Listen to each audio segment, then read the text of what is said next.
Ce sont de drôles de types qui vivent de leurs plumes ou qui ne vivent pas, c'est selon la saison. Ce sont de drôles de types qui traversent la brume avec des pas d'oiseaux sous l'aile des chansons. Leur âme est en carafe sous les ponts de la Seine, leurs sous dans les bouquins qu'ils n'ont jamais vendus, leur femme est quelque part au bout d'une rengaine qui nous parle d'amour et de fruits défendus. Alors ça, c'est les poètes de Léo Ferré, qui a aussi écrit un texte sur les artistes. Alors les artistes, il y a ceux dont parle Léo Ferré, ceux qui vivent de leur plume ou qui ne vivent pas, c'est selon la saison. Et puis les artistes mainstream, les artistes dégagés sur la télévision, les artistes dont on parle, les artistes, les people. Voilà. Et en ce moment, avec le reconfinement ou le couvre-feu, un certain nombre de ces gens-là se manifestent enfin, parce que c'est dur de continuer à faire vivre un théâtre, un musical, tout ce que vous voulez, pendant qu'il y a le couvre-feu. 21h, c'est l'heure où ça commence, en général, 20h30. Donc, évidemment, ils ne sont pas contents, comme ils ne sont pas contents que les festivals, cet été, n'aient pas eu lieu. Voilà. Moi, je dis simplement une chose, je suis un artiste qui ne vit pas de sa plume, voilà, mais qui écrit, qui peint. Donc, je suis parfaitement habilité pour en parler. Je dis que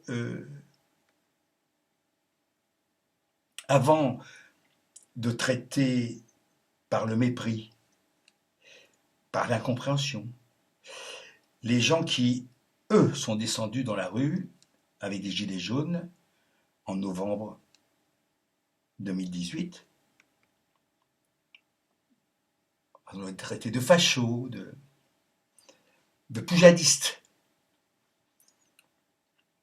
Ce que certains artistes ont fait, d'autres se sont tus prudemment, mais ça ne change rien au fait que on aurait bien voulu qu'ils viennent appuyer, aider, j'en ai déjà parlé, comme certains artistes en 1936 avaient été dire des poèmes, chanter devant la porte des usines en grève. Là, il n'y en a pas eu beaucoup, il n'y en a pas eu beaucoup, vraiment. Il n'y a pas eu beaucoup d'artistes qui se sont manifestés. Et certains avec beaucoup d'arrière-pensées, je ne vais citer aucun nom, mais enfin, on les aura reconnus. Donc c'est bien joli de venir pleurer aujourd'hui pour une décision qui n'a rien à voir avec le sanitaire, mais qui a juste à voir avec la politique et avec une incurie absolue de cette crise sanitaire. C'est bien joli d'avoir voté pour ce monsieur, Macron, mais c'est lui qui a décidé. D'ailleurs, sans auquel il n'a pris aucun avis de personne, ni de l'Assemblée nationale, ni des... Voilà, il a décidé, il a décrété. Alors, mesdames et messieurs les artistes, c'est votre, pour beaucoup, c'est votre président, puisque vous avez voulu faire barrage au fascisme, assumez. C'est votre président qui a décidé, en son âme et manque de conscience, de promouvoir ce couvre-feu. On éteint les feux de la rampe. On éteint les feux de la rampe. Voilà. Vous le payez. Vous allez le payer. Nous, ça va. On a l'habitude de nous faire enculer. On a l'habitude, depuis des années, ça dure. Depuis des années, des gens viennent nous faire la leçon dans les postes de télévision. Eh bien maintenant, c'est terminé. C'est terminé. Vos leçons de civisme, vous les gardez pour vous. Je voulais juste ajouter une chose. J'ai remarqué que, en gros, les gens dont je parle là, les notoires, comme disait Charles de Gaulle, ils sont plutôt sur Twitter. Ils y vont, hein. On peut citer des noms. Les gens de radio, télévision, de la presse, etc. Ils sont sur Twitter. Voilà. Alors ils y vont, tac, tac. Et bizarrement, je ne les trouve pas très, très préoccupés par le peuple, par le populo. Ce ne sont pas des populistes, ils le disent autant. Hein. Donc c'est normal, quelque part, qu'ils se foutent complètement du peuple. Ça ne les intéresse pas. Le bon peuple, le mauvais, enfin, le bas peuple, les gens de rien, les gens qui ne sont rien. C'est votre président qui l'a dit, les gens qui ne sont rien, dans les gares.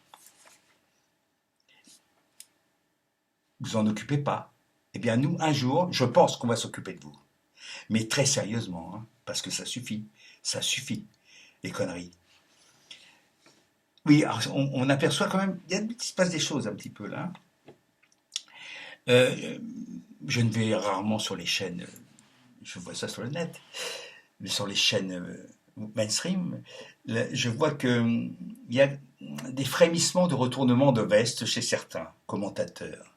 Les pires, hein, ceux qui étaient les plus macroniens, les plus macronistes, les plus macromates, les plus macropathes, et fil. Il y a des retournements. Je pense à BHL qui vient de... BHL, qu'est-ce qui vous arrive, BHL, qu'est-ce qui se passe, hein? D'un seul coup, on s'en prend au président bien aimé. À cause de ce... Parce qu'il ne faut pas employer le mot couvre-feu. C'est comme rafle, faut pas. Il y a des mots comme ça qui appartiennent à une certaine histoire, et on n'a pas le droit de les utiliser n'importe comment. C'est comme ça. Les gens s'octroient des mots, un vocabulaire, c'est à eux. Ils confisquent. Il y a une quarantaine de mille de mots, 40 000 mots à peu près dans la langue française actuelle. Ils appartiennent à tout le monde, non? Le vocabulaire, les mots du dictionnaire appartiennent à tout le monde. Donc, mesdames et messieurs, vous n'avez pas le droit de vous arroger, de vous accaparer de certains mots. Voilà, c'est comme ça. Gazer. On n'avait pas le droit de parler de gazage, hein, pour les renards et pour les gilets jaunes, justement. Il n'y a pas eu de gazage, là, voilà, des petits gazages, hein, rien à voir avec la solution finale. Mais quand même, c'est bien du gaz qui est envoyé sur la gueule des étudiants et des manifestants. Non, c'est du gaz. Donc ils ont été gazés. C'est tout, hein? Quand on aime la langue française, que d'ailleurs on sabote à coups d'anglicisme, c'est effarant. J'ai dit tout à l'heure, et j'ai eu tort de parler de mainstream. C'est dans la ligne, quoi, dans la mode, dans la ligne. Voilà. Là, j'en ai fini, après je vais passer à la poésie. Camarade, hasta la victoria.